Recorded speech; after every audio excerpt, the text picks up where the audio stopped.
내란을 진압하는데 방해되는 게 있습니다. 그게 뭐냐? 윤석열 편을 대놓고 드는 거는 뭐 저는 그나마 낫다고 봐요. 차라리 윤상현이나 김민전은 그나마 낫습니다. 제가 조금 더 칭찬해드려요. 근데 뭐가 더 문제냐면 내란을 가지고 토론을 붙이는 언론, 내란 세력을 동원해서 본인이 정권을 잡아보겠다라는 미래 권력 지향자들, 전 이런 사람들이 훨씬 위험하다고 보거든요. 그냥 간단히 말하면 밀정자들이죠. 밀정. 내란을 이용해서 본인의 이익을 취해보겠다는 밀정자들입니다. 그래서 저는 내란 앞에서는요, 떳떳하면 내란을 내란으로 인정하시고 내란 복원에 다 협조하세요. 자꾸 내란인데 다만 이렇게 가거든요. 대통령이 한 거 잘못됐습니다. 다만 이러면서 자기 하고 싶은 얘기 다 해버려요. 아니 어제 제일 위험한 인간들입니다. 제가 볼 때는. 어제 KBS 토론에서 민주당 둘, 국민의힘 둘 이렇게 패널들 붙여가지고 토론을 하는데 딱 그렇게 네. 내란은 나빠. 그러나 이게 이재명 대표에게 유리해지는 것은 안 돼. 딱그 알고리즘에 딱 그러니까 그 다 그래요. 다 아니, 그래. 그거는 밀정들이 지금 다 그러는데 차라리 저는 유승민 대표도 그렇게 얘기하던데. 윤상현, 김민정보다도 저는 못한 자라는 규정을 짓습니다. 유승민 차라리 대표가? 못하죠. 오. 왜냐하면 윤상현, 김민정은요. 자기 책임아니지만 하고 나중에 책임 다 질 거예요. 질 수밖에 질 없죠. 수밖에 없어요. 예. 차라리 그 제가 옛날에도 중간지대 회색보다는 차라리 장제원이 낫다라는 말 했었거든요. 예. 차라리 장제원 의원이 난 거예요. 다 떠들어 놓고 그 책임 다 져야 되거든요. 네. 근데 저는 가장 위험한 사람들이 내란은 범죄가 맞습니다.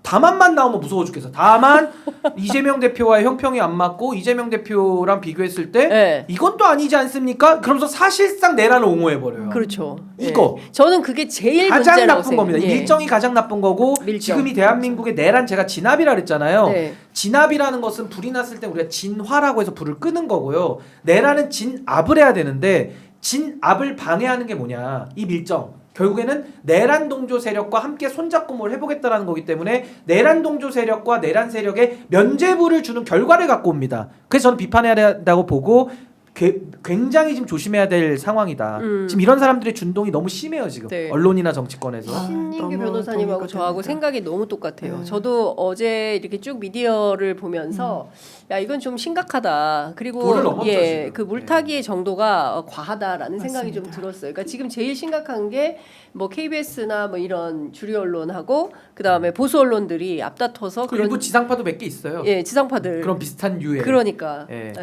아니 근데 너무 요게 심각합니다. 전 이렇게 봐요. 물타기까지는 제가 봐줄 수 있습니다. 물타기는 네. 뭐 탈 수 있어요. 근데 물귀신은 못 봐주거든요. 근데 지금 보면은 물귀신이야? 이 자들이 물타기를 넘어서 물귀신자죠. 물귀신으로 같이. 이재명 대표 민주당 같이 끌고 가야 돼. 예. 같이 내란범 수준으로 욕을 같이 먹어야 돼. 그러면서 네. 공직선거법하고 내란죄를 막 비교해요. 네. 똑같은 거 아니야? 이런 식이거든요. 네. 그래서 저는 물타기까지는 저도 봐주는데 저도 정치를 하니까 네.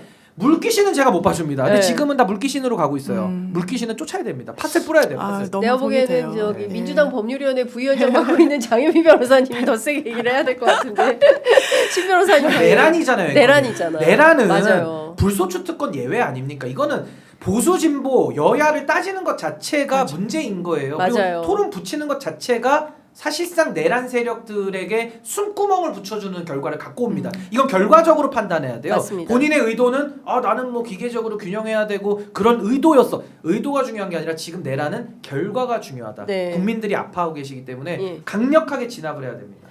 대한민국에서 그 법원 습격 사건이라는 것은 영화로도 없었어요. 헌정사에 없었던 예, 거죠. 헌정사에서도 없었고 영화에서조차도 다루지 않았던 그런 사안이 대한민국에서 버젓이 1월 19일 날 맞습니다. 벌어진 겁니다. 예. 근데 그렇기 때문에 이것은 용납할 수 없는 범죄다. 용서할 수 없는 범죄인데 이거를 양비론으로 접근을 하고 있는 거예요. 그건 아니에요. 그리고 끊임없이 물귀신, 저는 물타기라고 표현했는데 물귀신 작전으로 민주당과 이재명 대표를 악마화하면서 같이 동급으로 같이 가. 근데 정도가 너무 심각합니다. 네, 지금. 자, 맞아요. 네. 제 일단 그러니까 민변에서 제가 언론위에 있는데 거기에서 이게 과연 기계적 중립을 맞추는 게 정당한 중립인가에 대한 논의를 계속 이제 있어요. 하고 이제 성명도 내고 이런 부분이 있는데 지금 신인규 변호사님 말씀 주신 거에 너무너무 공감하고요. 이거는 사실상 본질을 흐리는 거다. 이재명 대표를 거론하는 순간 그 진실도 아니고요. 법원까지 폄훼하는 거예요. 법원이 마치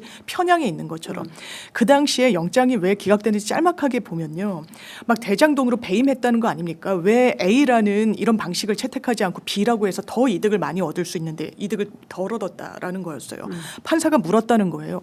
아니 지자체장에 대해서 산하 기관에 대한 배임으로 기소한 전례가 있습니까, 검사님? 없었다는 거 아닙니까? 네. 못 냈다라고 알려져 있어요. 왜냐하면 이거는 행정 본인이 지자체장으로서 굉장히 많은 재량권이 부여됐는데 왜 이 방법을 채택하지 않았냐라는 잣대로 기소하기 시작하면 남아날 지자체장이 없거든요. 그래서 법리적인 다툼이 있었던 겁니다. 내란죄랑은 네. 차원이 달라요. 비교하는 것 자체가 어불성설을 넘어서 이건 거짓 호도를 하고 국민을 무시하는 겁니다. 더더군다나 사법부 폄훼까지 의도하는 거예요. 있을 수가 없는 일을 하고 있다. 제가 아까 신은규 변호사님 말씀 주신 거예요. 제1, 제2, 제3의 내란이라고 하는데 네. 저는 이번 119 내란이라고 생각합니다.